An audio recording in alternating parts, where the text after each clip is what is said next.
So I'm a partner in the business law group at McCarthy.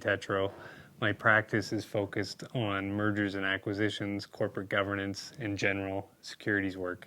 I came to focus on mergers and acquisitions a bit by trial and error in my initial years of practice, but M&A, the kinds of transactions that we work on, they're such fundamental transactions.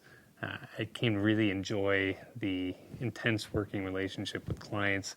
It's a great opportunity to really build up trust and partnership in working through a deal and getting to a common objective.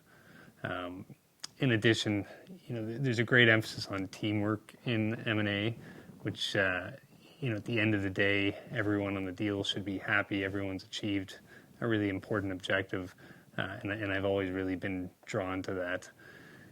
The other thing about M&A is there's a great diversity of issues. It's always interesting and exciting, both from a legal perspective and the business perspective. You're always learning about new companies. You're always tackling new and different and challenging issues. So it's endlessly interesting and challenging. So any successful M&A transaction is going to be a testament to great teamwork. There's teams of financial, legal, business, accounting, and tax professionals who all need to be very coordinated in their efforts and in pulling together their different areas of work and doing it in a very time compressed and sensitive context. So at the end of the day, any M&A transaction that ends well is really a reflection of great teamwork on all fronts. And a great example of that is we represented Maple Group when they acquired the TMX Group.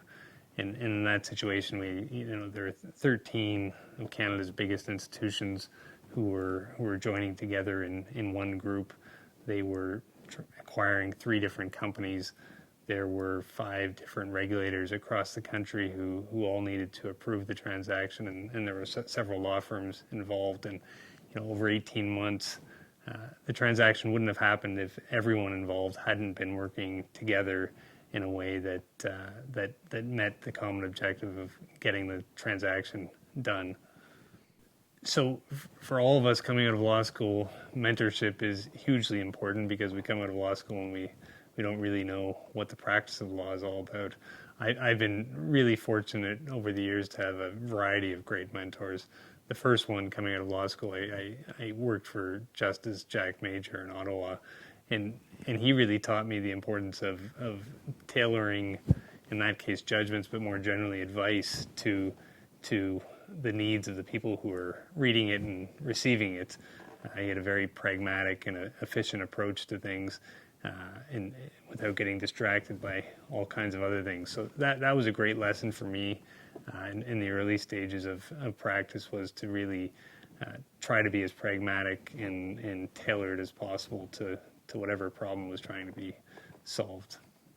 So, I don't think any of us can be defined by our practices alone. Our roles as members of our families and communities are, at the end of the day, the most important ones. In my case, I spent a lot of time over the last several years teaching at different law schools, but primarily at the University of Toronto, where I created a new course and spent a lot of the time with the students there. And it's a great way, when I've received such great mentorship from so many people, it's a great way to be able to give that back a little bit and also to get out of the world of practice and think about things a little differently and hear from students how they're viewing things, which is always very refreshing.